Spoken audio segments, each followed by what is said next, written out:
Hello দাদা, আমি সকালবেলাতে এসেছিলাম না কলকাতা। আমি বলছি ওই 7:15-20 নাগাদ আপনি ওই ময়দান স্টেশনের ওখানে আসতে পারবেন তো? মেট্রো স্টেশন, ময়দান মেট্রো স্টেশন। বড় যে বিল্ডিংটা আছে না, বড় যে 42 বিল্ডিংটা আছে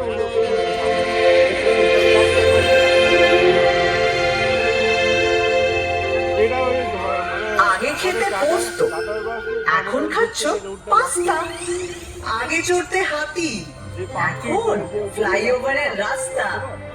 বদলে যাচ্ছে, সিমও থাকছে, কলকাতার সিম।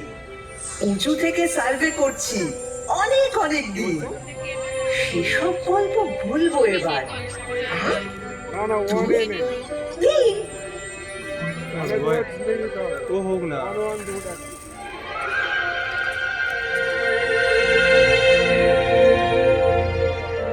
আমায় নিয়ে পট এঁকেছে, এখন হচ্ছে মিন।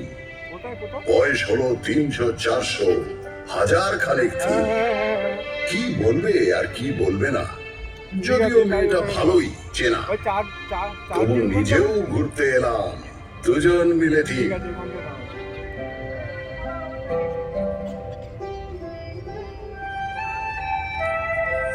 আপনারা এখন যেখানে বসে আছেন, এক সময় সেখানে ঘোরাফেরা করতো।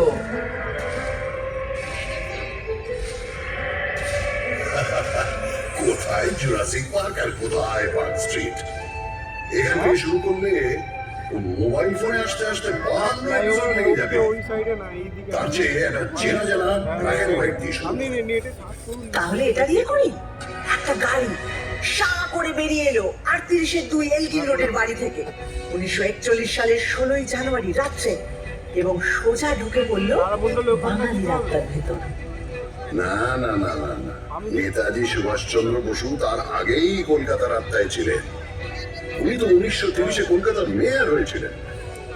কংগ্রেসের প্রেসিডেন্ট হয়ে তিনি ভারতের আত্মায়।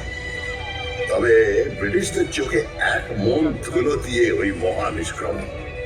3-4 রকম ছদ্মবেশ, একেবারে থ্রিলার। তার উপরে আক্ষরিক অর্থেই তিনি মৃত্যুহীন। এরকম সুপার হিরো কলকাতা আর পাইনি।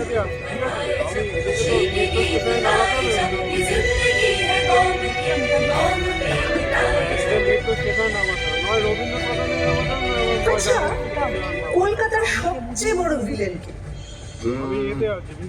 আমি একজনের কথা বলবো যার কোনো নামই নেই। নামই নেই মানে?